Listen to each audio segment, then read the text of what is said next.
We're reading this morning from the Gospel of Matthew, Matthew chapter 14, and we'll begin reading at verse 22. Matthew 14:22. Immediately Jesus made his disciples get into the boat and go before him to the other side, while he sent the multitudes away. And when he had sent the multitudes away, he went up on the mountain by himself to pray. Now when evening came, he was alone there. But the boat was now in the middle of the sea, tossed by the waves, for the wind was contrary. And in the fourth watch of the night, Jesus went to them walking on the sea. And when the disciples saw him walking on the sea, they were troubled, saying, "It is a ghost," and they cried out for fear. But immediately Jesus spoke to them, saying, "Be of good cheer, it is I. Do not be afraid."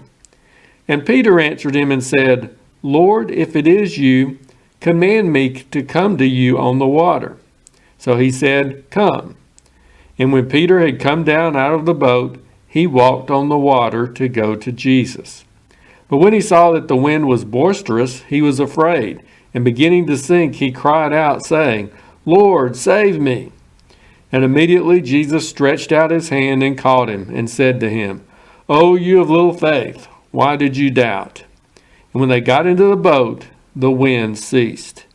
Then those who were in the boat came and worshipped him, saying, "Truly you are the Son of God." I guess I try not to take too much for granted these days about what people in general know or don't know about the Bible. But I assume that for many of us here this morning, this scripture is fairly familiar to us. I mean, most people who know anything about Jesus at all are aware that the Bible gives an account where he walked on water at one point. People may know varying degrees of the details of that event, but most people associate the idea of walking on water with Jesus. And many of you probably know much more about it than that. It's one of the miracles that he did that revealed who he was, although it's a different kind of miracle than these others that we've looked at over the past few Sundays. But as I said, you're probably familiar with some of these details, that Jesus' disciples were out there on the Sea of Galilee when this big windstorm came up. They and their boat were getting tossed around by the wind and the waves. It says in one account that they were straining at the oars. And remember, these were some former fishermen in that boat. So they had been in these kinds of storms at times. But in spite of their expertise, they were struggling in this one. They were finding it hard to keep the boat under control and afloat. They were finding it almost impossible to get where they were trying to go. And then in the middle of this storm, they see something on the water coming toward them. And at first they think it's a ghost and they're scared. But then Jesus calls out to them, letting them know that it's him and that they don't need to be afraid. He was walking out there on the surface of the water. No water skis, no floats, no life jacket, no strategically placed rocks just under the surface of the water holding him up, and no paddleboard. Now, Cheryl and I may see some of those next weekend where we're going to be. I remember the first time I saw someone on a paddleboard from a distance, it looked like he was standing on the surface of the water. You couldn't see the paddleboard there. But it was none of that in Jesus' case. No tricks, no illusions. Jesus was doing the impossible. He was walking on water. And if that wasn't enough, one of Jesus' disciples, the bold and daring Peter, he wanted to get in on this thing too.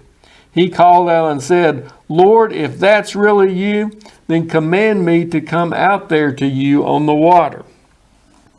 You probably know some people like Peter. They see something great and they're not satisfied just observing it, just sitting back on the sidelines and oohing and awing at it. They want to jump right in the middle of it. They want to experience it for themselves. So Jesus told Peter to come, and he walked on the surface of the water too as he headed toward where Jesus stood.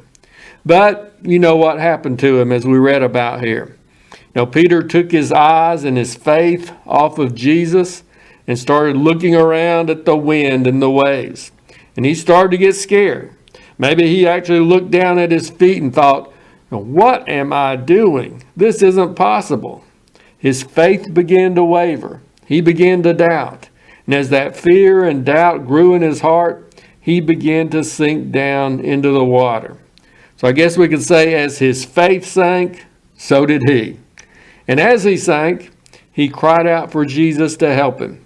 And Jesus reached out and grabbed him. He asked Peter, "Oh, you have little faith, why did you doubt?" Then they got into the boat, and the wind stopped blowing, and the sea calmed down. There's a lot about this account that we could look at, and we've done so before. The miracle itself of Jesus walking on water. Peter's faith, his faith to get out of the boat in the first place, and then, of course, his lack of faith. But I believe what the Lord wants us to focus on today is a part of the story that can be easily overlooked. It's not so much about the miracle itself, but the circumstances in which a miracle was needed. Why were the disciples out there on the sea and in that storm in the first place?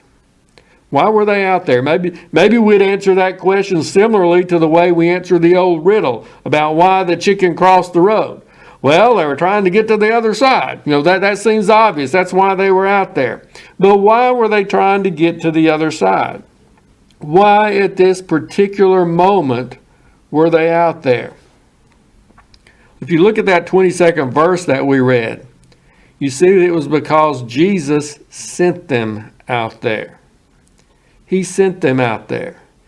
In the previous verses, it tells us that Jesus and his disciples had been ministering to a large crowd of people on the shore.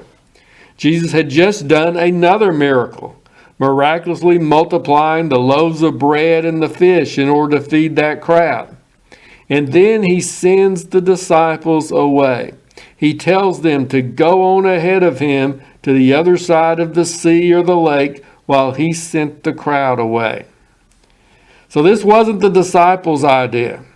It doesn't say that they wanted to go. It isn't presented as a decision that they made as a group. You almost get the impression that they didn't want to go. Maybe they didn't see the need to go without Jesus, or they didn't want to leave him behind. Or maybe as experienced fishermen, they didn't like the way the weather was looking, the way the sky looked, or they felt some eerie winds kicking up. And they knew that it might not be the best time to start out on a trip across that sea. But it says in the New King James Version that I read from, it says that Jesus made them go. He made them go, almost like they didn't want to. The King James Version says that he constrained them. Now the Greek word, as I understand, indicates that he urged them to do it as something that was necessary. He urged them to do it as something that was necessary. It was needed, necessary that they get out there and get out on that sea. Why? When Jesus could have sent the crowd away just as easily if the disciples had remained there, so I don't think that was it. But it does say that after Jesus sent the multitude away, that he went on the mountain by himself to pray. Maybe he wanted that time alone. And then we all need times to get by ourselves and pray. But even then, Jesus could have just told his disciples to stay where they were and wait on him while he went off to pray. Kind of like he'd do later on at the Garden of Gethsemane. But instead, he sent them out onto the sea. Why did Jesus send them out there? Maybe it had nothing to do with his sending the crowd away or his getting alone to pray. Maybe it had nothing at all to do with Jesus and what he was doing. Maybe it was important and necessary for the disciples to get out there in order for them to get caught up in that storm so that they would see something and learn something that they wouldn't be able to see and learn any other way. You might ask, well, Pastor, are you suggesting that Jesus intentionally sent his disciples out there into that windstorm that he knew that storm was coming and that they'd get caught in it and would experience all that trouble and distress and hard work pulling on those oars and all that fear, and yet still sent them out there? Well, let me ask you, are you suggesting that the very Son of God didn't know that the storm was coming and that the disciples were going to have to face that struggle when he made them go out there? Now, I have a tougher time believing that. Jesus could have easily said, guys, you need to wait a while before heading over. There's a storm coming up. But he didn't. I believe Jesus sent them out knowing that they were going to face a storm as a result. In a sense, we can say that he sent them into the storm. Does Jesus send us into the storm sometimes? Does he command us to go a certain way and do certain things, knowing that there are going to be some treacherous winds and high waves along the way, some rough times and some struggles out there? I believe he does. Now, I'm not saying that he creates those storms, and I'm not saying that he enjoys seeing us struggle when we go through those. But he knows that there are some important things that we can learn about him and that we can learn about ourselves only as we go through those stormy times. In other words, he doesn't always look at life's weather map or radar and guide our course so that we avoid all the storms and turbulence. Kind of like someone from ground control coming on the radio and guiding the pilot of a plane to avoid bad storms and turbulence. Sometimes the Lord sends us into the storms and to go through those storms so that we can learn some things. Well, what was it that the disciples needed to learn, that they could only learn through experiencing what they did out on that sea? Well, for one thing, they came to a much greater realization about who Jesus was. Now, when he and Peter got back into that boat after walking on the water, and when the wind stopped just as soon as they got in, those disciples, they were apparently on their knees or maybe flat on their faces before Jesus, worshiping him, saying, "Truly, you are the Son of God." Now, this incident helped them to see that Jesus really, truly was the very Son of God. It removed some doubts and it increased their faith. Yes, they had seen other miracles, but this was something different. And they could have only experienced it out there in the storm. It made a tremendous impression on them regarding Jesus and his greatness. And what do you think Peter learned from this? Well, he learned, I believe, that at Christ's command, that he, Peter, the lowly fisherman from Galilee, that he could walk on water too. He learned that there was no limit to what the Lord could do in his life, and no limit to what the Lord could do through him if he would only have faith and keep his eyes focused on Jesus. He learned that not only was Jesus the Son of God, but that his power could work miracles in the lives of his followers, that they could do great things in Jesus' name too.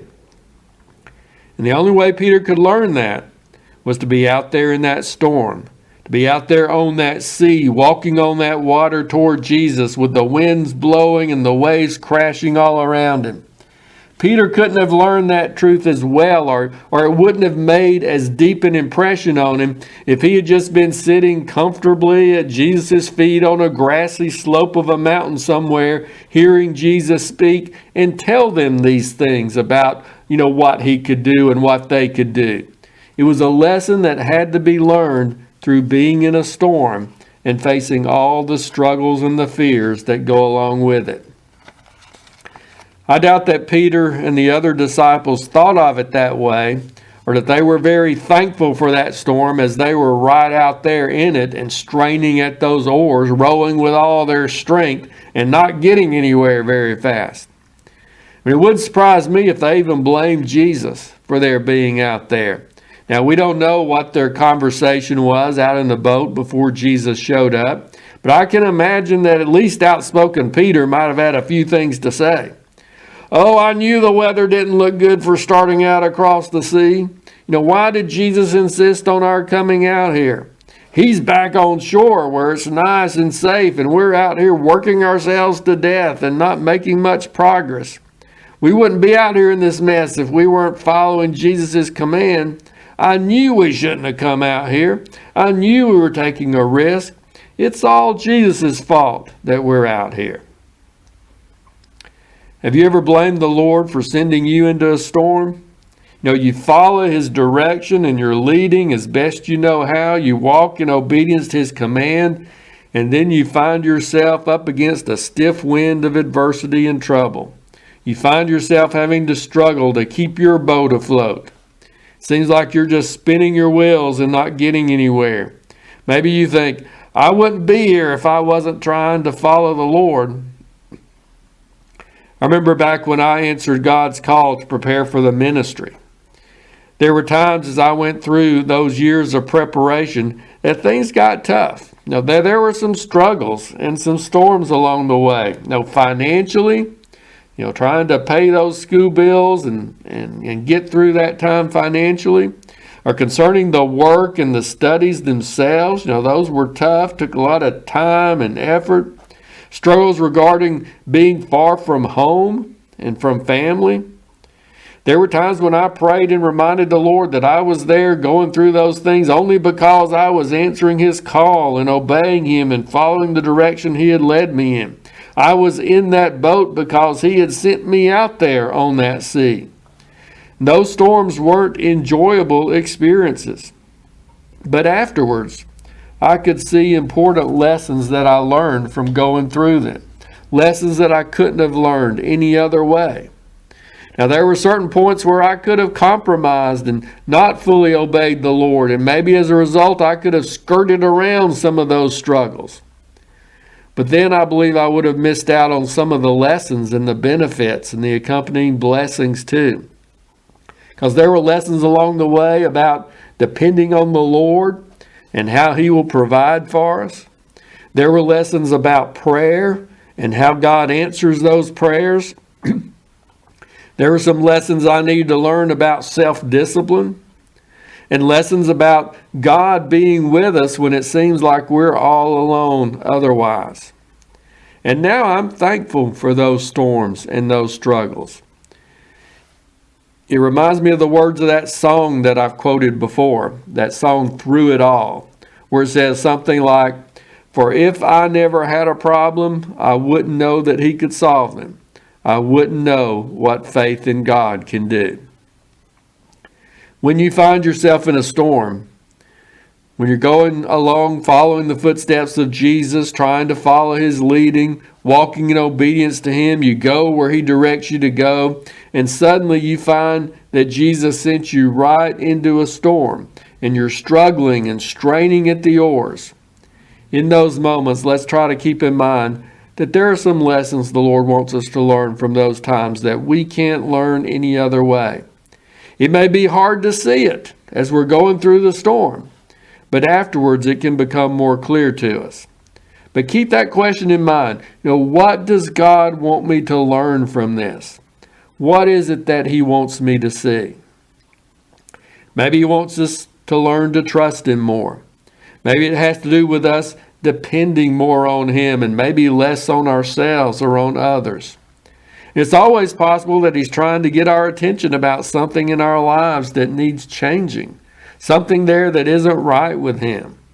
Or maybe, like in the case with the disciples, maybe He wants us to get a better picture of who He is, to realize how great and powerful He is, as the disciples realized after Jesus walked out there and met them in the midst of their storm.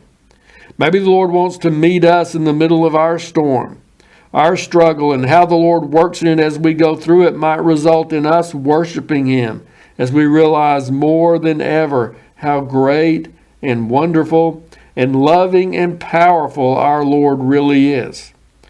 Or maybe the Lord wants us to see better what He can do in our lives, like Peter came to realize here. Maybe that storm will help us see what God can do in our lives, not just in the lives of other people, but what He can do in me and in you. Maybe He wants to show us what we can be, what we can do if we'll just put our faith in Him. We may not literally walk on water, but God might do some other things in our lives that we never dreamed possible. He might use us and work through us to help others or to be a witness for Him in ways we couldn't have imagined. But we'd never have seen it happen if it wasn't for the storm and the struggle. And that's why Jesus sent us out there into it. Now, I imagine that from that day forward, whenever Peter looked back on the events of that particular day, that he was thankful for them, that he was even thankful for that storm.